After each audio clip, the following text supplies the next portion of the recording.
नहीं तो इतनी गर्मी हमेशा, 2 साल से तो सेवा कर ही रहे हैं, हमेशा इतनी गर्मी का समय रहता है। और इस स्थान को खुले रखने का भी यही विचार होता है कि गर्मी है तो थोड़ा खुला रहे, एयर फ्लो बना रहे, लेकिन इस बार तो वाटर फ्लो ही हो गया है। तो ये भी एक आनंद है। सब लोग सुख से विराजो, कोई दिक्कत नहीं हो, बस सब लोग प्रेम से कथा सुनो। नंदस्त्वात्मज उत्पन्ने जाताह्लादो महामना, आहूय विप्रान् वेदज्ञान स्नातः सुचिरलंकृतः, वाचित्वा स्वस्तेनं जातकर्मात्मजस्य वै, कारयामास विधिवत् पितृदेवार्चनं तथा। नंद बाबा के यहाँ लाला भयो है और नंद बाबा इतने आनंद में आ गए हैं। बंधुओं, जब व्यक्ति सुख भोगता है ना, जब उसको सुख का अनुभव होता है तो वस्तुओं का उपभोग करता है, और जब आनंद में आता है ना तो वस्तु लुटा देता है, उसका उपभोग नहीं करता। बहुत ध्यान से सुनिएगा, आनंद में और सुख में अंतर क्या है। जब आप सुख का अनुभव करते हो तो सामने आई वस्तु का उपभोग करते हो, लेकिन जब आनंद में आते हो, जब उत्साह में आते हो, तब सामने प्रस्तुत हुई वस्तु को दूसरों को प्रदान कर देते हो। ये आनंद का स्वरूप होता है। जब व्यक्ति सुख में आता है तो गहने पहनता है, और जब आनंद में आता है ना तो सब उठा उठा करके दूसरों को पहना देता है। जब व्यक्ति सुख में होता है तो बहु व्यंजनों को स्वयं पाता है, लेकिन जब आनंद में आता है तो दूसरों को पवा देता है। अब देखो कितना अच्छा एक सूत्र प्राप्त हुआ कि हम ठाकुर जी के आगे थाली धरते हैं, 20 मिनट बाद जब थाली उठाने जाते हैं तो यथावत मिलती है। इसका मतलब क्या है? ठाकुर जी आनंद में रहते हैं। प्रस्तुत हुई वस्तु को स्वीकार ना करके आपको ही प्रदान कर देते, बोले तुम पाओ, तुम पेट भरो, तुम राजी रहो, तुम सुख में रहो, तुम प्रसन्न रहो। यह आनंद का स्वरूप है।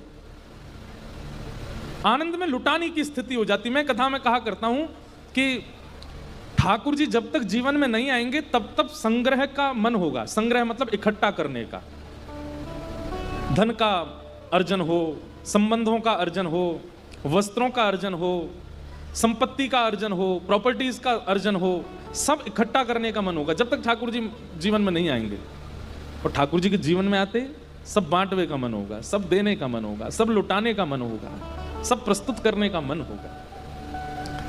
नंद बाबा ने आज तक इकट्ठा किया, लेकिन आज जैसे ही लाला भयो है तो नंद बाबा अटारी पर चढ़ चढ़ के लुटाए रहे हैं, खूब आनंद से बांट रहे हैं। सबसे पहला काम क्या हुआ?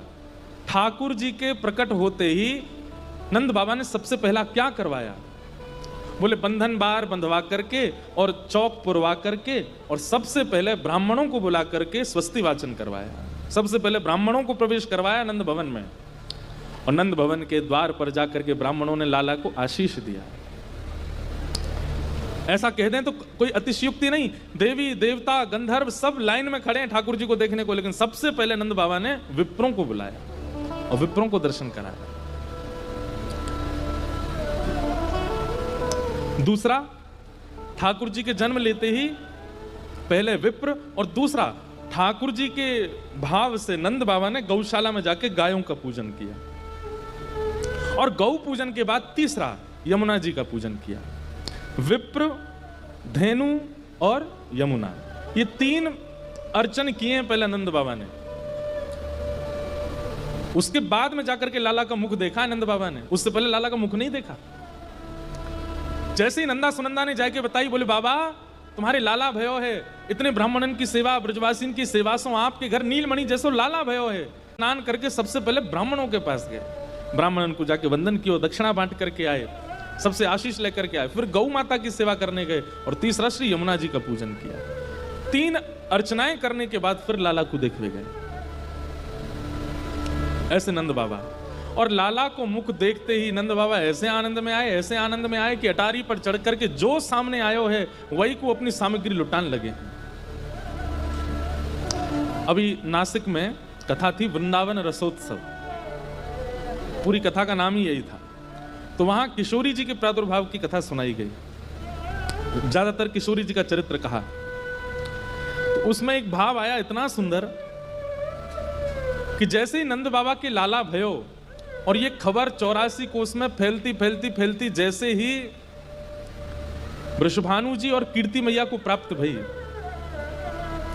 तो देखो हमारे ब्रज में दो मत हैं। एक मत तो कहता है कि किशोरी जी ठाकुर जी से बड़ी हैं, और दूसरा मत कहता है कि किशोरी जी ठाकुर जी से छोटी हैं। गौड़िया वैष्णव संप्रदाय में किशोरी जी को छोटा माना जाता है, वहां पे ऐसा भाव है कि लाडली जी को जन्म बाद में भयो। लेकिन हमारे ब्रज के कई मत ऐसे हैं, वहां पे ऐसा भाव है कि किशोरी जी ठाकुर जी से 1 साल पहले आई हैं, और 1 साल नहीं 11 महीना पहले। लाल जी को जब जन्मोत्सव भयो तब किशोरी जी 11 महीना की हैं। तो ऐसे ये दो मत हैं। अब हमको उसमें विवाद में नहीं पड़ना है, सबके मत अपने अपनी जगह उचित हैं। और रही बात, आपको ये भी मन में आ सकता है फिर ये दो मत हुए क्यों, एक ही होना चाहिए, इतना कंफ्यूजन क्यों? कंफ्यूजन नहीं है। ठाकुर जी का किशोरी जी का एक बार आगमन नहीं हुआ पृथ्वी पर, वो जब उनकी इच्छा लीला की होती तब तब वो पधारते हैं। ये लीलाएं कभी कभी किसी किसी कालांतर में, किसी किसी कल्प में किशोरी जी पहले आई हैं, किसी कल्प में ठाकुर जी पहले आए हैं। तो इस भाव से दोनों मत उचित हैं, इनमें कोई भेद नहीं है। तो जैसे ही वृषभानु जी को पता चली कि लाला भयो है, अब यहां हम इस मत से सुनेंगे कि अभी किशोरी जी को जन्म नहीं भयो है। लेकिन नंद बाबा और वृषभानु जी दोनों इतने खास सखा हैं एक दूसरे के, इनने बचपन से ही, जब से सखा बने तब से ही मन बना लियो कि हम में ते जाकी लाली भई और जाको लाला भयो, तो दोनों उनको ब्याह कर देंगे। अभी तो मित्र हैं, फिर हम समधी है जाएंगे। जैसे ही सुनी कि नंद भवन में लाला भयो है, वृषभानु जी के नेत्र सजल हो गए, प्रेम में भर गए श्री वृषभानु जी। अब भैया सब जगह ते तो लाला के काजे टोपी कुर्ता आ रहे हैं, लाला के काजे खिलौना आ रहे हैं, लाला के काजे माखन मिश्री आ रही है, लाला के काजे बहु व्यंजन आ रहे हैं, पर कीर्ति मैया और वृषभानु जी क्या लेकर के आए? आप लोग शायद जानते हो, जब ब्याह पक्का होता है ना, तो उससे पहले रोका होता है। और रोका तो आजकल बोलने लगे, लेकिन उसका वास्तविक अर्थ जो शब्द है उसका मतलब टीका होता है। टीका हो गया मतलब ब्याह से पहले ही 6-7 महीना पहले लड़का को टीका कर देते हैं। बोले अब तुम भैया हमारी लाली ही ब्याहेगी आपको, और उसमें बहुत सारी सामग्री देते हैं, गले के हार पहनाते हैं, अंगूठी पहना देते हैं। सास ससुर और परिवार के बड़े लोग जाकर के नारियल दे आते हैं लाला को कि भैया अब तुम हमारे जमाई बनने लायक हो, अब 6-7 महीना बाद मुहूर्त है, ब्याह करेंगे। और ऐसे ही वर पक्ष के लोग वधू के यहाँ जाते हैं, वहां वधू का तिलक करके आ जाते हैं। तो जब नंद बाबा के लाला भय 2 दिना के लाला को टीको करवे आए हैं, कौन? वृषभानु जी और कीर्ति मैया। इसलिए हमारे ब्रज में आज भी गाते हैं, नंद महर घर धोंटा जायो। धोंटा मतलब लाला।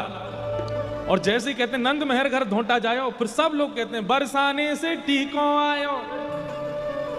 नंद महर घर लाला जायो, बरसाने से टीको आयो। नंद महर घर धोंटा जायो, हे नंद महर घर धोंटा जायो। यशोदा जी ने लाला जायो, हे नंद बाबा ने लाला जायो। हे नंद महर घर धोंटा जायो, हे नंद महर घर धोंटा जायो।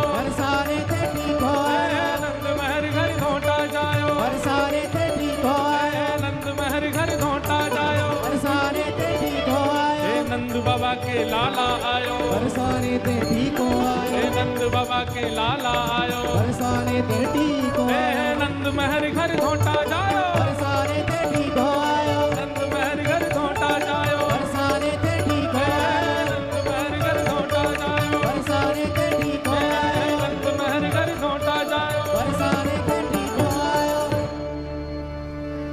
ऐसा कभी सुनो है आपने कि महाराज सब वधू पक्ष के लोग, लड़की वाले लोग टीको लेकर के जा रहे हैं, रोका करवे जा रहे हैं दुल्हा को? तो सबसे पहले आश्चर्य की बात क्या है? सबसे पहले आश्चर्य की बात तो ये कि दुल्हा राजा 2 ही दिन के हैं, अभी 2 दिन पहले जन्म भयो है। और दूसरे आश्चर्य की बात क्या? बोले दूसरे आश्चर्य की बात कि लाली को जन्म ही ना भयो अभी तक। वहां से पहले तो टीको है ठाकुर जी को। आप सोचो आनंद की स्थिति क्या रही होगी। नाचते गाते वृषभानु जी अपने सिर पर लाला के काजे, सुंदर धोती, सुंदर छोटी छोटी बगलबंदी, सुंदर सिर की पाग, कानन के सुंदर सोने के कुंडल, हाथन के कड़ूला, पामन के कड़ूला, गले के हार। नाचते गाते भाई कीर्ति मैया और वृषभानु जी आ रहे हैं, और सब गाते आ रहे हैं, नंद महर घर धोंटा जायो, बरसाने से टीको आयो। नंद बाबा ने देखी, बोले जी का यारो भैया, बोले टीको आयो आपके लाला। अरे आपके लाला को संबंध आ गयो है, ते ही रिश्ते वाले आ गए। नंद बाबा भी ऊपर ऊपर नाच रहे, नंद मेहर घर धोंटा जायो, बरसाने से टीको आयो। दौड़े दौड़े गए, अरी मेहर अरी यशोदा देख तो काहे रो भार। यशोदा जी की गोद में छोटे से लाला 2 दिन आके कहा भयो। बोले अरे बरसाने के वृषभानु जी लाला को संबंध लेके आए हैं, टीको करवे आए हैं। यशोदा मैया बोली ये कैसी बात सुना रहे। बोले हम बे बाहर देख ले, सब नाच रहे हैं गा रहे हैं। यशोदा मैया बोली वो सब बात तो ठीक है, लेकिन वृषभानु जी के तो अभी लाली ना भाई, ये संबंध कैसे लिया है। नंद बाबा बोले जे तो मैंने नहीं सोची, मैं वैसे नाच तो आ रहा हूं बाहर से। सब लोगन को जाए करके नंद बाबा बोले अरे भैया तुम नाच क्या क्यों रहे हो। बोले अरे लाला को संबंध तो आया, पर इनकी छोरी तो है ही ना अभी तक। और जो जो सुन तो जाए वही आश्चर्य करो। बोले हाँ बात तो सही है, अभी तो लाली तो वही ना है। नंद बाबा बेचारे प्रसन्न है। इतने में ही वृषभानु जी नाचते नाचते आए और आकर के सबरी सामग्री धर के नंद बाबा को हृदय से लगाए। नंद बाबा ने भी खूब प्रेम दियो, प्रेम आश्रु भरे आए वृषभानु जी के नेत्रन में। नंद बाबा बोले भैया एक बात हमारी सुनोगे। बोले हाँ। देखो संकोच मत करियो, हम तो बहुत प्रसन्न हैं कि आप ये सब सामग्री लेके आयो, टीको लेके आयो, इतना आनंद उत्सव करते आयो, लेकिन मन में एक संकोच है रोए। नंद वृषभानु जी बोले कहा, बोले अभी तक लाली तो भई ना है, आप ब्याह को संबंध कैसे लिया है। वृषभानु जी प्रसन्न है गए और प्रसन्न है करके नंद बाबा कहा बोले हे नंद बाबा, कई बार कई कार्य को अगर प्रारंभ कर दिया जाए ना, तो वह प्रारंभ की पूर्णता में देवता भी सहायक बन जाएं। बोले मैं समझो ना। बोले आज लाला को टीको कर जाएंगे, आज लाला को अपने जमाई के रूप में हम तिलक करके चले जाएंगे, तो फिर विधाता को हमें लाली देनी ही पड़ेगी, और फिर लाली आवेगी आवेगी। ये हमारे आज टीको करके जाएंगे। टीको आज ये हमारे कर जा रहे हैं कि भैया या टीको को जब देवता देखेंगे तो उनके मन में आवे कि भैया इतने उत्साह थे, ये 2 दिन के लाला कोई टीको कर गए हैं, तो इनको लाली दे दो, इनके यहाँ लाली पहुंचाए दो, या हमारे लाला को टीको करवे आए। सोचो रत्न सिंहासन पर लेकर के यशोदा मैया नेक्से से लाला को बैठी हैं, और श्री वृषभानु जी और कीर्ति मैया चरण धो रहे हैं लाला के, 2 दिन के लाला के, और चरण धो के वहां पर टीको लगा रहे हैं, बलैया ले रहे हैं। जय हो जमाई राजा, जल्दी ते बड़े है जाओ, प्रार्थना करो जल्दी ते लाली बहू रानी भी आ जाए, वही तो ब्याह हुए तुम्हारो। ये दृश्य देख करके सब नंदगांव के लोगों के नेत्रों में आंसू आ गए। बोले ये कैसो अद्भुत, ऐसो ना कभी पहले सुनो है और ना कभी आगे होएगो, ये तो केवल कृष्ण जन्म में भयो है कि ठाकुर जी के जन्म हेतु व्यापक होएगो है। इतनी लीलाएं हैं हमारे यहाँ ब्रज में ठाकुर जी के प्राकट्य की, किशोरी जी के प्राकट्य की, कहां तक उसका वर्णन करें। तो ये भाव दोनों पक्ष में चलेगा। अगर किशोरी जी नहीं भई हैं तो भी, और किशोरी जी है चुकी हैं तो भी। अगर किशोरी जी को जन्म है चुका है तो वृषभानु जी कीर्ति मैया टीको लेकर के आए। बोले हमारी लाली 11 महीना की, भाई तो ब्याह होएगो लाला को, या को टीको कर जा रहे हैं अभी। ठाकुर जी को टीको भयो है। सब ब्रजवासी आनंद में गा रहे हैं, झूम रहे हैं, उत्सव मना रहे हैं। ठाकुर जी बड़े आनंद में।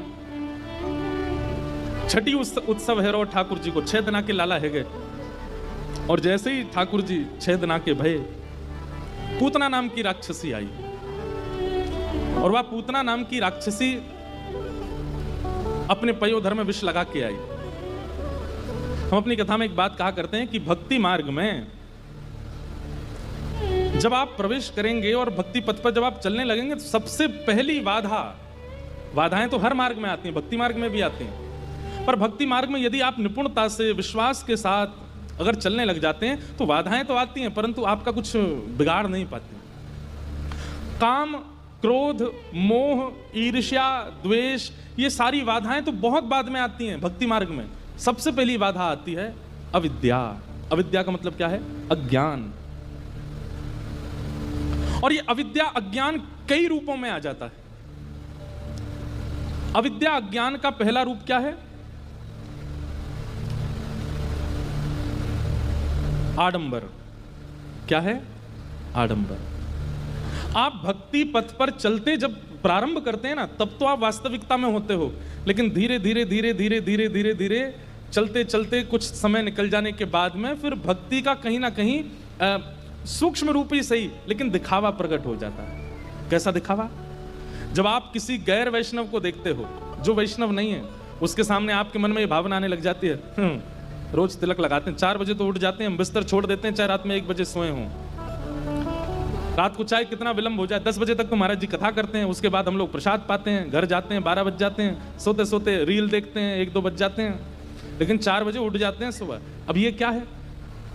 ये एक सूक्ष्म अभिमान है आपको अपनी भक्ति का, और आप उसको दिखावे के रूप में प्रस्तुत करने लगते हैं। ये अविद्या है, ये अज्ञान है।